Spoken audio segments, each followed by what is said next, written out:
तो चलिए आज शुरू करते हैं हमारा नया वीडियो। आपने पिछले वीडियो ज़रूर देखे होंगे।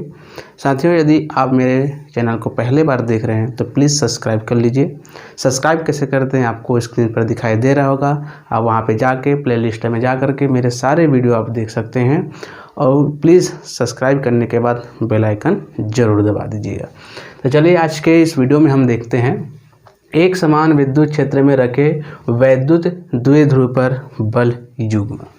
सबसे पहले आपको ये समझना होगा कि एक समान विद्युत क्षेत्र किसे कहते हैं। यदि आपको एक समान विद्युत क्षेत्र नहीं समझ आ गया तो ये आपको समझ में नहीं आएगा। तो चलिए पहले देखते हैं।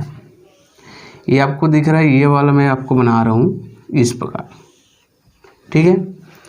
एक समान विद्युत क्षेत्र उस क्षेत्र को कहा जाता है जिसमें विद्युत क्षेत्र का परिमाण और दिशा प्रत्येक बिंदु पर एक जैसा हो, एक समान हो, उसे बोलते हैं एक समान विद्युत क्षेत्र, ठीक है। और इसी में हम एक चीज़ और देखेंगे कि विद्युत क्षेत्र में कोई भी बल कार्य कर रहा हो, जैसे वैद्युत द्विध्रुव की बात करें तो एक समान विद्युत क्षेत्र हो तो वहाँ पर वैद्युत द्विध्रुव का नेट बल मतलब कुल बल क्या होता है, शून्य होता है। जैसे ये क्यू ई हो गया, क्योंकि प्लस क्यू के कारण लगेगा, और एक होता है माइनस क्यू ई के कारण, क्योंकि यहाँ पर हम विद्युत क्षेत्र में जो वैद्युत द्विध्रुव रखेंगे मतलब एक प्लस क्यू आवेश और एक माइनस क्यू आवेश है ना, उसको हम रखेंगे तो वहाँ पे क्या हो जाएगा, ये वैद्युत द्विध्रुव का काम करेगा। तो इसके जो मान होता है वो एक समान विद्युत क्षेत्र में इसके नेट बल मतलब दोनों क्या हो जाता है, शून्य हो जाता है। यदि ये असमान हो तो वहाँ पे कुछ बल कार्य करते हैं। तो चलिए शुरू करते हैं हमारे टॉपिक की ओर। तो ये आपको दिख रहा होगा, हमने एक समान विद्युत क्षेत्र बना के रखे हैं। ये को जो काले रंग का दिखाई दे रहा है वो एक समान विद्युत क्षेत्र है, ओके। ये एक समान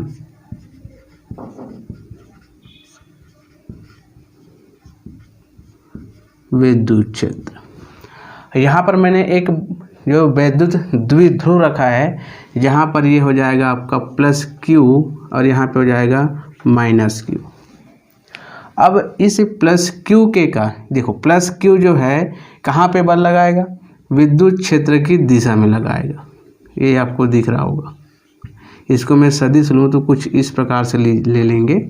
ये इसी तौर जिस ओर विद्युत क्षेत्र है उसी ओर इसका क्या लगेगा, बल लगेगा। मतलब इस प्लस क्यू के कारण लगने वाला जो बल होगा वो क्या होगा,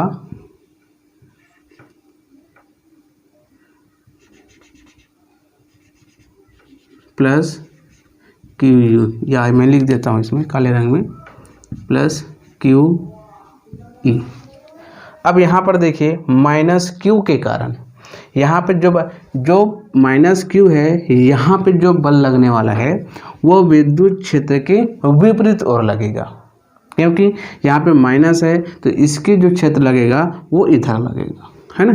तो यहाँ पे हो जाएगा माइनस क्यू, यहाँ पे लगने वाला बल क्या हो जाएगा, माइनस क्यू ई। इसको मैं दे देता हूँ ए, यहाँ हो जाएगा ए, यहाँ हो जाएगा बी। यहाँ पे आपको एक चीज़ लिखना, चलो मैं लिख देता हूँ। यहाँ पर आपको देखेंगे कि ए बी एक वैद्युत द्विध्रुव है जिसे एक समान विद्युत क्षेत्र में रखा गया है, जहाँ क्या बनाता है, थीटा कोण बनाता है, ठीक है।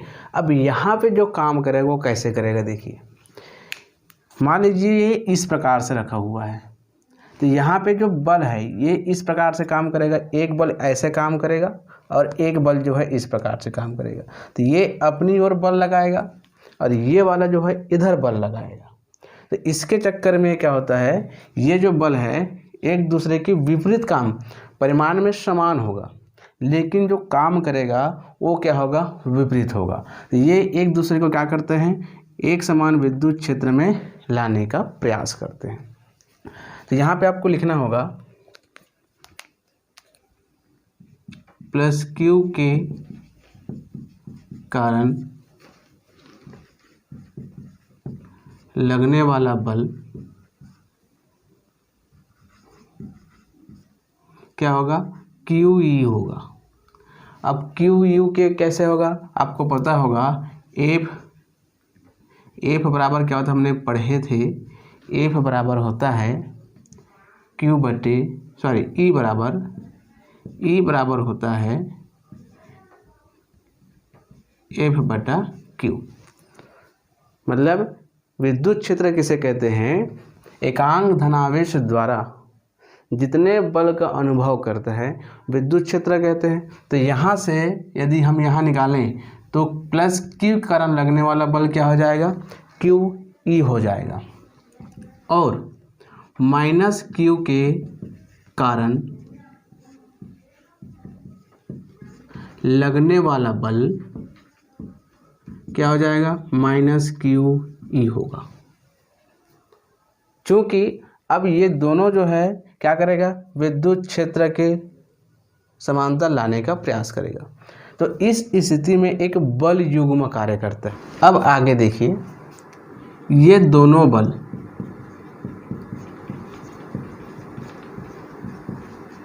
परिमाण में बराबर तथा दिशा में विपरीत होते हैं।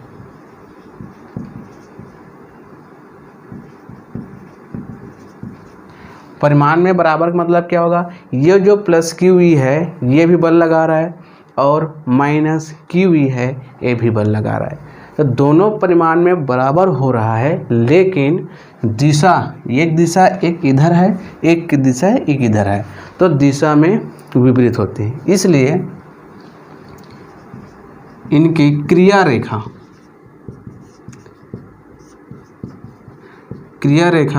विपरीत होने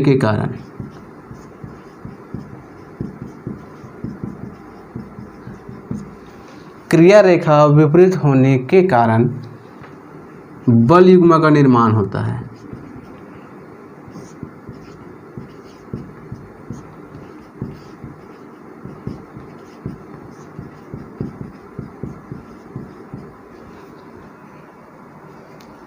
अतः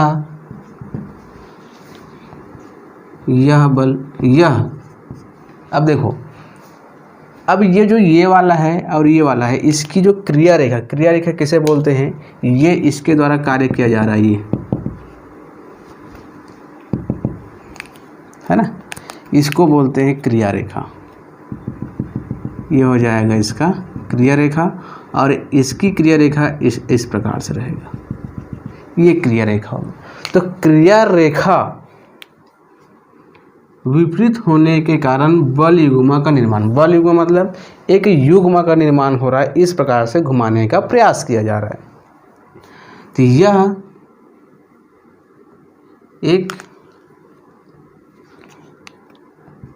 एक समान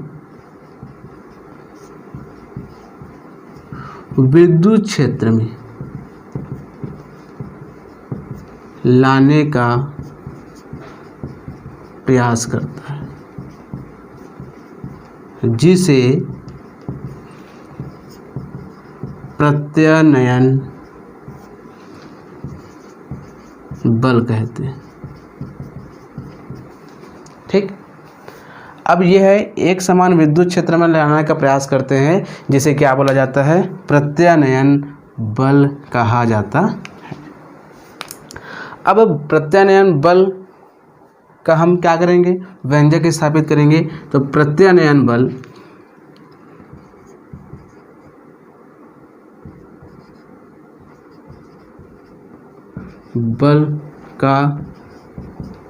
प्रत्यानयन बल का निर्माण, बल का परिमाण, ओके, ये परिमाण।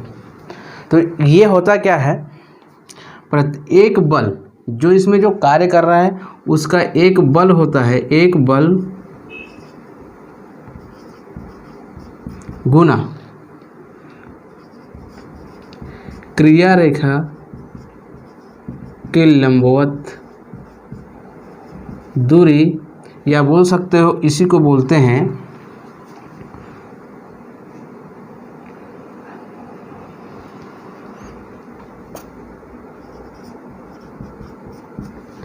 क्रिया रेखा के लंबवत दूरी, या बोल सकते हो उनमें से लंबवत भुजा, इस प्रकार से भी आप बोल सकते हो।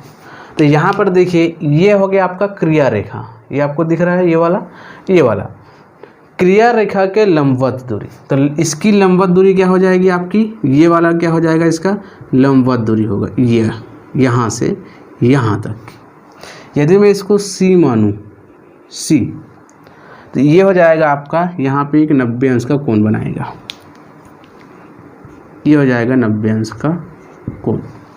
अब जब 90 अंश का कोण बनता है तो हम इसमें एक पाइथागोरस प्रमेय लगा करके इस भुजा का मान हम ज्ञात कर सकते हैं। तो यहाँ पे आप देखेंगे एक बल में हम QE हम ले लेते हैं, QE गुना अब क्रिया रेखा के लंबवत दूरी, ये हो जाएगा आपका BC, ये हो गया BC। ठीक, अब हम आगे देखेंगे इस BC का मान को हमको निकालना है। तो क्या करेंगे, ये जो त्रिभुज दिख रहा है BCA, त्रिभुज BCA में अब यहाँ पे क्या निकालेंगे, साइन थीटा का मान। साइन थीटा का मान इसलिए निकालेंगे क्योंकि यहाँ पे जो कोण बन रहा है ये वाला थीटा, वो जो क्रिया रेखा है वो क्या उसकी लंबवत है, इसलिए हम क्या निकालेंगे, साइन थीटा निकालेंगे। तो साइन थीटा बराबर क्या होता है, लंब बटे कर्ण। तो लंब क्या हो जाएगा यहाँ पे BC और कर्ण क्या हो जाएगा आपका BA, या लिख सकते हो AB। तो साइन थीटा BC का मान निकालना है, AB का मान कितना है यहाँ पे, इसकी जो दूरी है ना, ये है इसकी 2A, ये जो प्लस Q और माइनस Q के बीच की दूरी कितनी है, 2A है। तो ये हो जाएगा आपका 2A। अब इसको तिर्यक गुना करेंगे तो BC बराबर क्या हो जाएगा, 2A साइन थीटा, जहाँ हमको BC का मान निकल गया। अब यहाँ पे टाउ जो प्रत्यानयन जो बल है उसको हम किसे दर्शाते हैं, टाउ से दर्शाते हैं। तो टाउ बराबर यहाँ पे QE साइन BC का मान है आपका 2A साइन थीटा। ओके, अब यहाँ पर हम ये देखेंगे ये वाला 2, ये दिख रहा है 2, ये लिख सकते हो Q इंटू 2A, ये वाला है, इसको हम क्या लिखते हैं, इस प्रकार से हम इसको P से दर्शाते हैं, जो क्या होता है, एक बल आघूर्ण का मान होता है। ठीक है, यहाँ पर हम देखेंगे टाउ बराबर, इसको हम यहीं रखेंगे, तो इस पूरे के मान को यहाँ से यहाँ तक के जो मान है उसको हम P रखेंगे, इसको रख देंगे E, ये हो जाएगा साइन थीटा। जब इसको सदिश रूप में लिखेंगे तो टाउ बराबर क्या हो जाएगा, P क्रॉस E सदिश रूप में। ये इसकी क्या है, जो बल युग्म हम निकाल रहे थे उनका क्या है, ये व्यंजक है। एक बार फिर से समझिए, AB एक वैद्युत द्विध्रुव है जिनकी जो दूरी है 2A है, जिसे एक समान क्षेत्र में रखा गया है जो थीटा कोण बनाता है, प्लस Q, यहाँ पे जो Q है वो एक समान विद्युत क्षेत्र है, जो क्षेत्र की दिशा विद्युत क्षेत्र के दिशा में बल लगाएगा, और ये जो माइनस Q है वो विद्युत क्षेत्र की विपरीत बल है। क्यों, क्योंकि जो बल युग्म जो उसकी दिशा होती है उसको याद रखिएगा, हमेशा माइनस से प्लस की ओर होती है, तो इधर बल लगाएगा, एक इधर बल लगाएगा। ठीक है, तो इस प्लस Q के कारण लगने वाला जो बल है वो प्लस Q होगा, और माइनस Q के कारण लगने वाला बल माइनस QE होगा।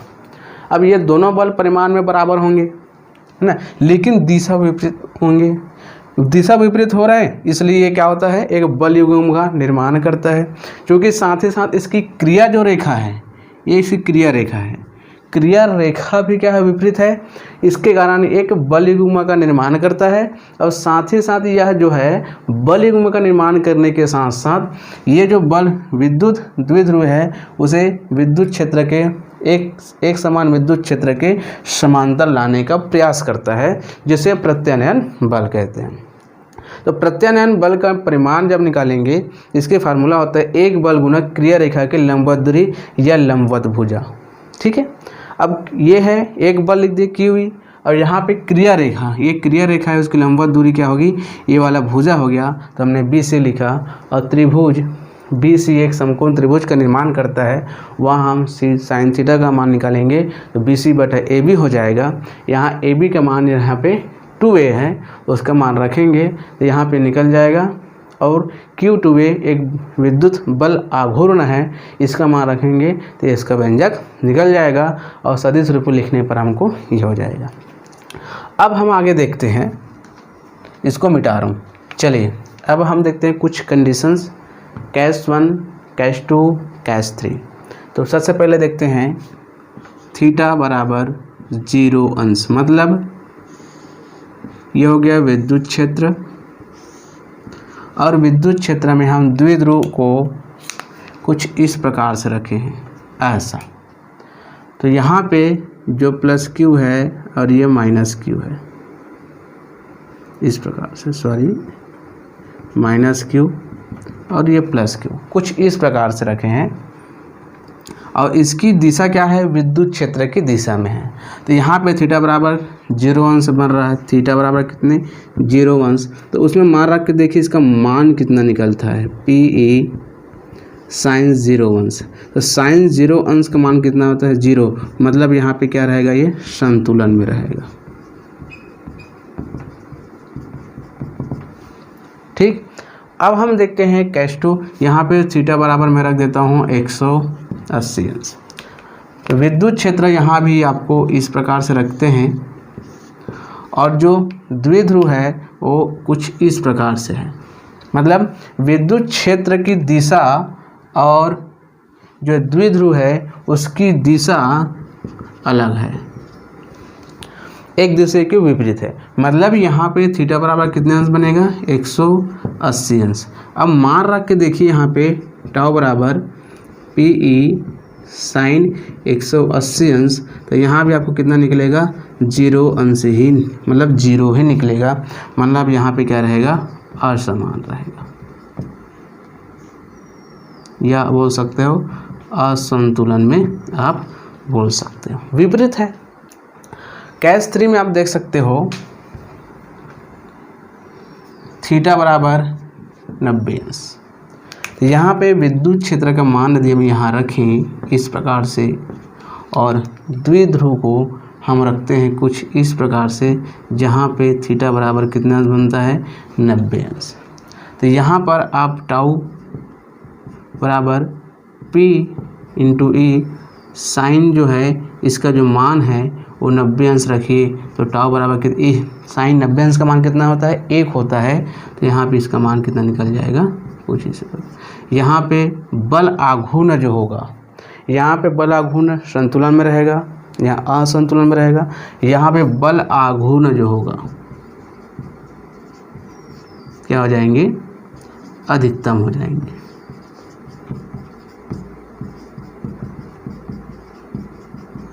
यहाँ पे अधिकतम, एक बार फिर से समझिए, कुछ कंडीशंस है जहाँ पे हम विद्युत द्विध्रुव को रखते हैं। तो विद्युत क्षेत्र के समांतर यदि रखें तो लगने वाला जो बल आघूर्ण है वो क्या होगा। तो यदि द्विध्रुव को विद्युत क्षेत्र के समांतर रखते हैं तो थीटा बराबर 0 अंश का कोण बनाता है। तो मान रखें तो यहाँ पर देखो जो बल आघूर्ण है वो क्या हो गया, 0 हो गया, प्रत्यानयन बल आघूर्ण। ठीक है, अब यहाँ पे आप देखेंगे थीटा बराबर मैंने क्या रखा, 180 अंश रखा नहीं, सॉरी, यहाँ पे जो विद्युत क्षेत्र है और विद्युत द्विध्रुव है वो एक दूसरे के क्या है, विपरीत है। तो विपरीत होने के कारण यहाँ पे थीटा बराबर 180 अंश। तो यहाँ पर भी देखिए जो प्रत्यानयन बल आघूर्ण है वो क्या हो जाएंगे, असमान हो जाएंगे, असंतुलन में रहेगा। थीटा बराबर 90 अंश यहाँ पे देखते हैं कि जब विद्युत क्षेत्र एक समान इस प्रकार से रखा गया है और हम विद्युत द्विध्रुव को कुछ 90 अंश बनाते हुए रखते हैं, थीटा कोण बनाते हुए रखते हैं, तो यहाँ पे टाउ बराबर जो बल आघूर्ण है, प्रत्यानयन बल आघूर्ण है, वो यहाँ पे सबसे अधिक होता है। तो इस प्रकार से आपको प्रश्न पूछे जा सकते हैं कुछ कंडीशन से लेकर के।